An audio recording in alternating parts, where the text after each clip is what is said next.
The weather had been getting worse for hours. By late evening, the rain had stopped pretending to be a drizzle. It was a full assault now, hammering the windshield in sheets so thick that even my wipers, squealing back and forth at full speed, couldn't keep up. The road was narrow, no street lights, just a stretch of cracked coastal asphalt I'd been following for too long. The ocean was somewhere to my right, invisible behind a wall of fog, but I could hear it when I slowed down, a deep, steady roar, like something breathing out there in the dark.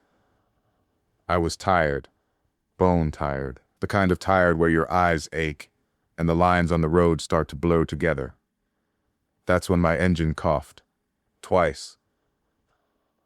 No, no, no, I muttered, but the dashboard lights flickered, and then the car rolled to a slow, humiliating stop.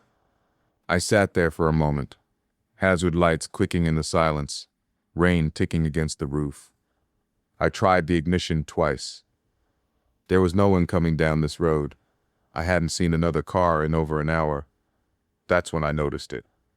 Through the fog ahead, maybe 100 meters away, there was a glow. Not a sharp light, but a dull amber, warm and steady. I stared at it for a good 30 seconds, telling myself it was probably just a house, but it didn't flicker like a home light. It looked deliberate. My jacket wasn't built for this kind of weather, but I didn't see any other choice. I locked the car, pulled my hood up, and started walking.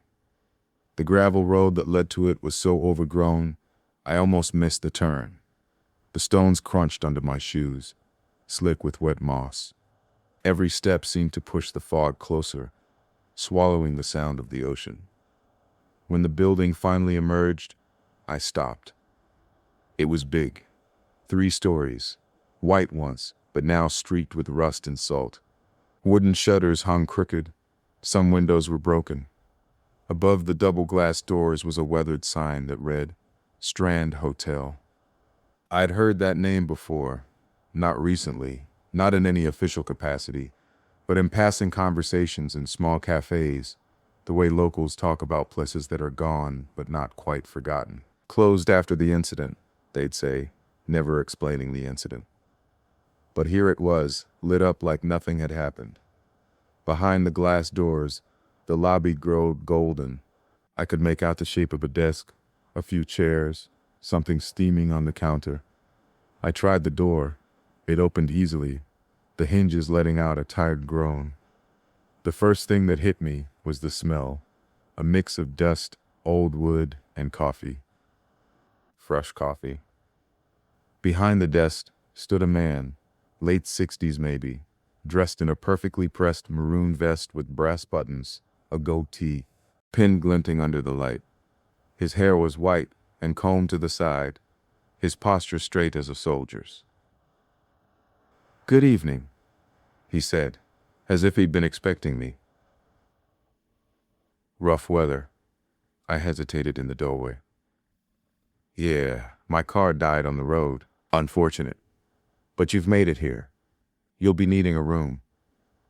"I thought this place was closed," I said. "Closed to most," he replied, smiling faintly. "We're open for certain guests." From under the desk, he produced a brass key with a tarnished tag. 6. Before I could respond, he set it down next to a steaming mug. "Milk, no sugar. The way you take it." I blinked at him. "How do you?" Just nodded toward the stairs. Second floor, second door on the left. The coffee was exactly right. Same temperature I preferred. Same chipped whim I'd recognized from a mug I owned years ago. I told myself it was a lucky guess. That's all. Upstairs, the hallway smelled faintly of mold. The carpet was threadbare in spots, wallpaper curling at the seams. Room 6 was unlocked. I stepped inside and froze. There, at the foot of the bed, was my suitcase. The same navy blue, the same broken zipper pull. I'd left it in the trunk of my dead car.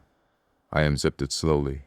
My clothes were inside, folded exactly as I packed them that morning. On the nightstand sat a leather-bound guest book, its pages yellowed. Near the back, in my handwriting, was my name, under the date, August 10th, 2005. I was 13 in 2005. I had never been here. A floorboard creaked outside. I opened the door. The hall was dim, the only light a weak bulb at the far end. Halfway down, the door to room 7 was ajar. Inside, a single wooden chair facing the wall. The plaster above it was scarred with faint, vertical grooves, as though rope had been tied there. I felt sick. I shut the door and went back to my room. 10 minutes later, there was a knock. The receptionist stood there, still smiling. "Everything satisfactory?" "Yes," I lied. "Good. You'll want to lock up tonight. Safer that way." "Why?" "Some guests wander in their sleep. That night I barely slept." I heard footsteps in the hall, slow and deliberate. Once, they stopped outside my door. The knob didn't turn, but I could hear breathing.